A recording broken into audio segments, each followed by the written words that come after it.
Société nationale des Québécoises et des Québécois de la région de Thetford est fière de vous présenter l'émission Appalaches en quelques mots.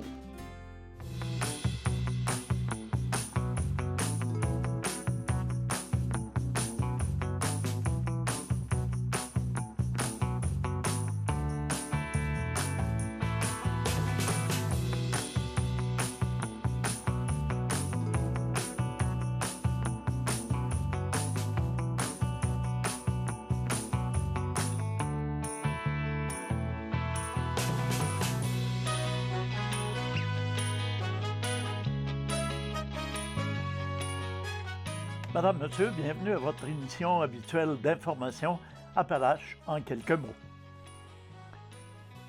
La ville de Thetford Mines, de même que la région de Thetford, ont perdu un éminent citoyen au cours des derniers jours. En effet, nous avons appris le décès de M. Paul-Émile Grenier dans la nuit du 20 novembre 2019 à 3h30 à l'âge de 90 ans. M. Grenier a été hospitalisé il y a un peu plus de 8 semaines pour une infection qui a occasionné une nouvelle opération avec un rétablissement plus long et plus difficile. Conscient de sa réalité et de son vécu, ce dernier se sentait prêt à partir. Il a donc décidé de cesser tout traitement et toute médication. Évidemment, on gardera le souvenir d'un homme humble, sage et capable d'être à l'écoute des personnes qu'il croisait sur sa route. Il a toujours éprouvé du respect et un amour énorme pour toutes les personnes qu'il a eu la chance de côtoyer pendant son parcours. Rappelons que sur le plan professionnel, les 4 frères Grenier ont ouvert leur première épicerie en 1950 à Thetford Mines. Entre 1949 et 1973, ils ont à leur actif 6 épiceries sous le nom de Grenier et Frères. En 1973, ils fondent une compagnie nommée Alligro, grossiste en alimentation, offrant un emploi à près de 1500 personnes. Ils vendront cette entreprise à Steinberg en 1986. Paul-Émile Grenier continuera sur sa lancée avec toutes ses entreprises encore en fonction aujourd'hui, à savoir Méga Bureau, Summum Beauté, Grenco, les immeubles Paul-Émile Grenier, H. Moquin et Flore Déco.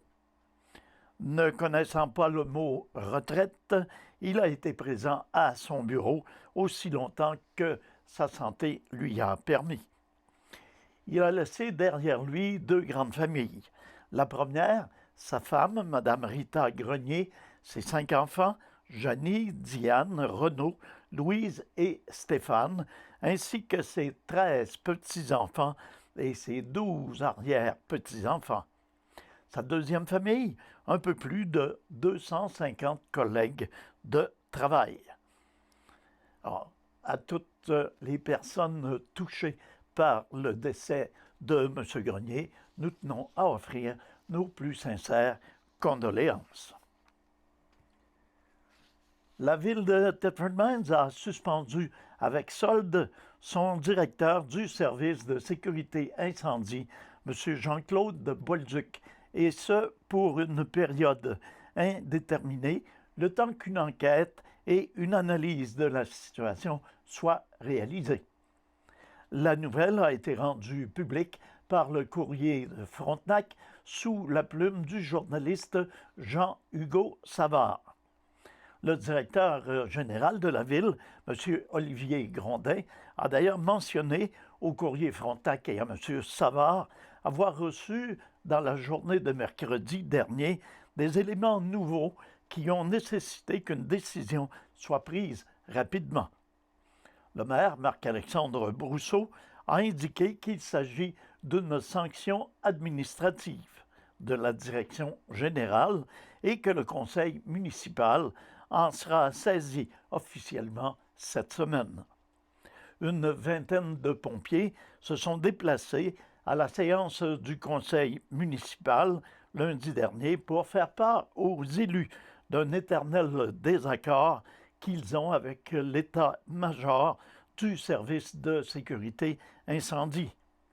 Le non-respect de la procédure des repas figure parmi l'un des nombreux litiges. Le chef de division aux opérations, M. Jean-Guy Frappier, assurera l'intérim. C'est le 6 décembre prochain que se tiendra la 18e édition de la guignolée des pompiers de la ville de Thetford Mines. Pour l'occasion, ces derniers seront accompagnés d'une centaine de bénévoles afin d'amasser vos dons en argent et en denrées alimentaires en vue de les remettre à la Banque alimentaire La Vigne, un organisme venant en aide à plus de 150 familles démunies de la région, et ce, chaque semaine. Depuis le tout début, nous sommes à même de constater la générosité des citoyens de Thetford Mines. Au total, ce sont plus de 414 000 $ qui ont été redistribués sous forme de denrées aux familles. L'année dernière, les gens se sont surpassés avec une hausse de 17 % comparativement à l'année précédente.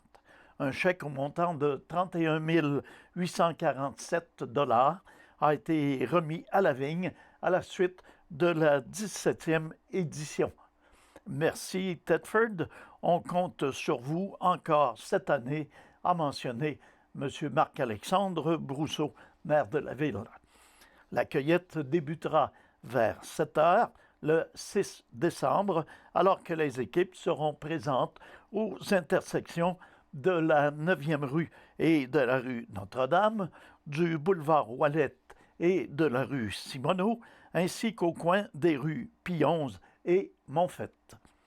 Pompiers et bénévoles seront sur place pendant les heures de pointe, soit de 7 h à 9h30 le matin, de 11 h à 13h30 le midi et de 15h30 à 18h en fin d'après-midi. Mentionnons qu'une récolte de denrées et de dons se tiendra simultanément dans les marchés d'alimentation du territoire de Thetford Mines, soit le marché IGA Extra Saint-Pierre et Fils, Maxi, Super C et Métro Black Lake entre 9h30 et 17h.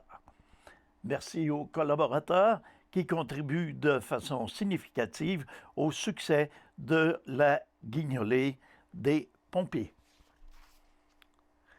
La ville d'Israëli fait bonne figure en matière de dynamisation et d'embellissement de son milieu de vie, alors qu'elle s'est vue remettre, jeudi le 21 novembre dernier, le prix Embellissement remarquable dans la catégorie 5000 habitants et moins, à l'occasion du gala annuel de la Corporation Fleuron du Québec, lequel se tenait à Drummondville.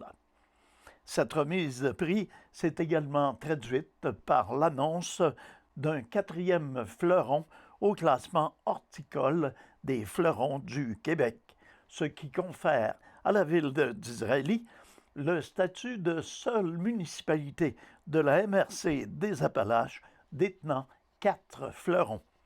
Il s'agit du 2e prix remporté par la municipalité en quelques semaines à peine, alors que plus tôt en octobre, elle s'était vue décerner le prix d'excellence par le réseau Rue Principale lors de son 32e colloque annuel. Cette seconde remise de prix témoigne du sérieux de notre démarche d'embellissement et de dynamisation entreprise en 2011 en collaboration avec Rue Principale. À cette époque, face aux enjeux socio-économiques de la région, il était impératif de nous entendre sur une vision cohérente et homogène pour assurer la vitalité de notre collectivité. Nous ne pouvons que nous réjouir des actions accomplies aujourd'hui, de déclarer le maire d'Israël, M. Jacques Lessard. Au cours de cette démarche, la ville d'Israël a pu compter sur la mobilisation et la concertation de nombreux acteurs locaux qui, ensemble, ont mené à la concrétisation de projets structurants pour la ville.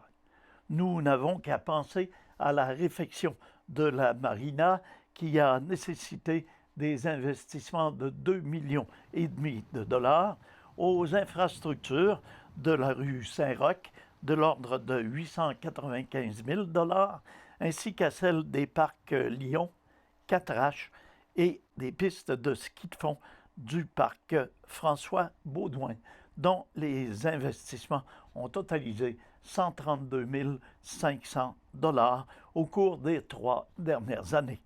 S'ajoute à cela la mise en place d'un programme d'aide financière de 240 000 dollars visant la rénovation des façades de bâtiments commerciaux, la bonification du budget consenti à l'aménagement paysager, l'implantation du circuit patrimonial et la conception d'un dépliant touristique, Découvrir d'Israël, pour ne nommer que ceux-ci, d'ajouter le responsable de l'urbanisme et de la revitalisation de la ville d'Israël, Mme Vicky Labranche. Rappelons que depuis la réouverture de la marina, la ville d'Israël a investi un montant additionnel afin de répondre à la hausse massive de l'achalandage, passant ainsi de quelques centaines à plusieurs milliers de visiteurs et utilisateurs par semaine. Aujourd'hui, la marina d'Israël se classe parmi les plus grandes marinas du Québec selon l'Association maritime du Québec. La ville d'Israël met tout en œuvre pour assurer le bien-être de ses résidents et ses récents investissements témoignent de notre capacité d'accueil et de notre grand potentiel de développement économique et touristique, de conclure le maire, M. Jacques Lessard. Figurant comme modèle à suivre en matière de dynamisation du milieu et de mise en valeur du patrimoine, la ville d'Israël annonce également qu'elle sera le milieu hôte d'un rassemblement des membres du réseau Rue principale, lequel se tiendra du 13 au 15 mai 2020 dans le cadre d'un atelier de formation et de réseautage portant sur la mise en valeur des territoires. Une vingtaine d'élus municipaux, ou plutôt d'élus des municipalités de partout au Québec, allant de Gaspé à Rouyn-Noranda, ont rencontré la ministre du Développement économique régional à Victoriaville récemment lors d'une réunion du caucus des cités régionales de l'Union des municipalités du Québec. Les élus de ce caucus avaient rendez-vous les 21 et 22 novembre dernier à l'hôtel Victorin de Victoriaville pour réviser leur plan d'action annuel. Ils ont profité de l'occasion pour inviter la ministre déléguée au développement régional, Mme Marie-Ève Proulx. Celle-ci a été mise au fait de leurs principales préoccupations.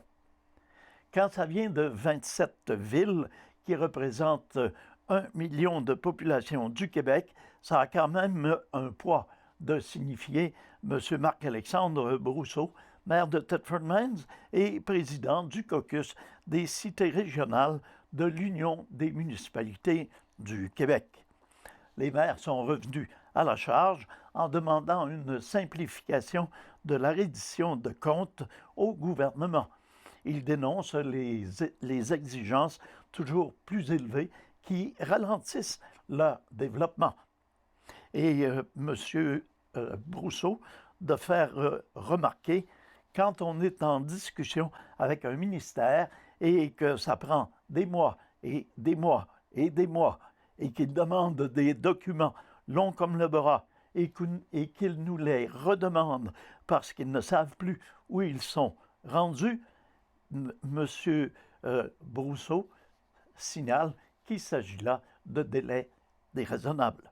De plus, les élus ont interpellé la ministre déléguée pour s'assurer que les cités régionales tirent leur juste part des sommes investies dans les programmes d'infrastructure du gouvernement. On ne veut pas que l'argent soit trop disproportionné dans les grandes villes, d'exposer M. Brousseau.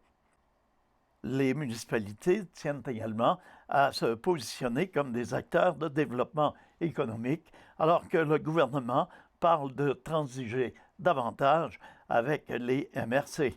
Il s'agit d'ailleurs d'un dossier chaud pour les élus des cités régionales qui ne veulent pas laisser ce pouvoir aux mains des préfets de leur territoire.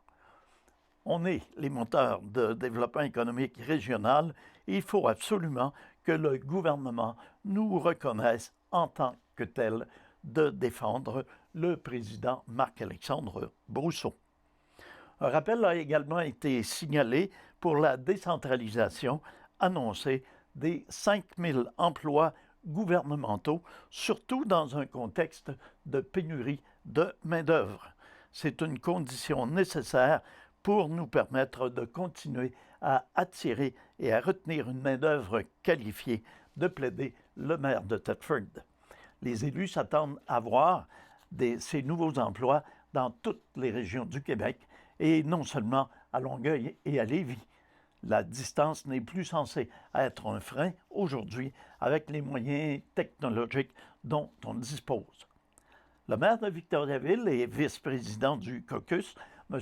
André Bellavance, a également parlé de 2 postes de fonctionnaires du ministère de l'Immigration créés à Victoriaville. Selon lui, leur présence sur le terrain les sensibilise aux réalités régionales qui contrastent avec celles de Montréal.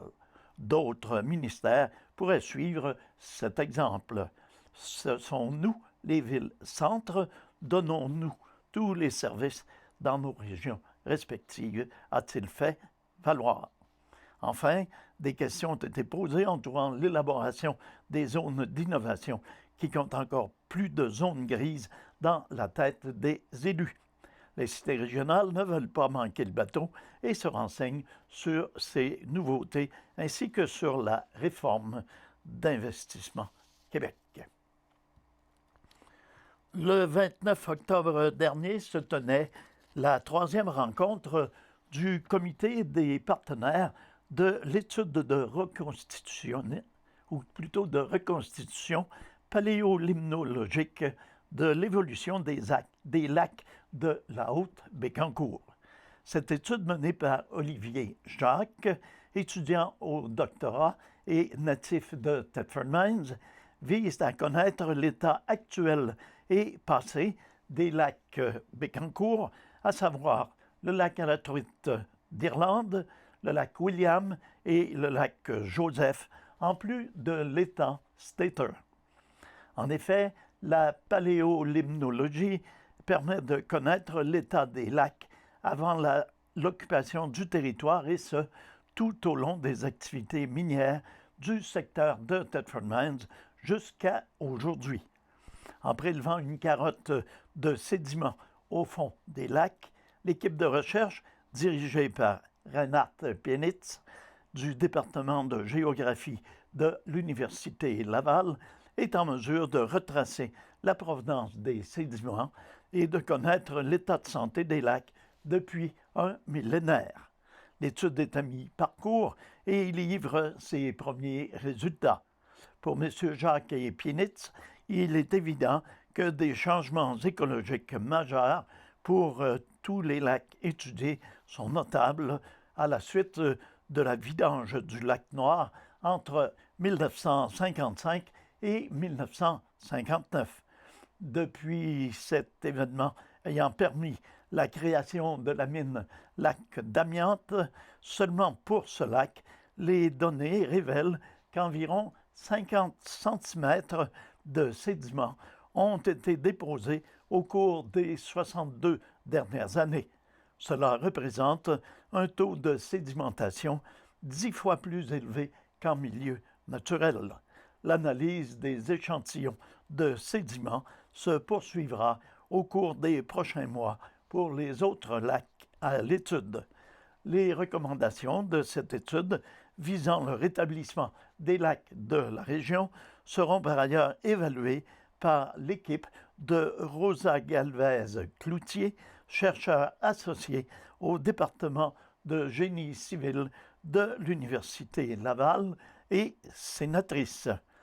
L'évaluation économique et technique des mesures de rétablissement des lacs à la truite, William et Joseph, aura des retombées importantes pour la gestion future des lacs du bassin versant de la rivière Bécancour et pourront contribuer à l'amélioration environnementale de la région. Le dépôt final de cette vaste étude est prévu en 2021. Il est possible d'obtenir davantage d'informations relatives à ce projet en consultant le site de Graubec, G-R-O-B-E-C.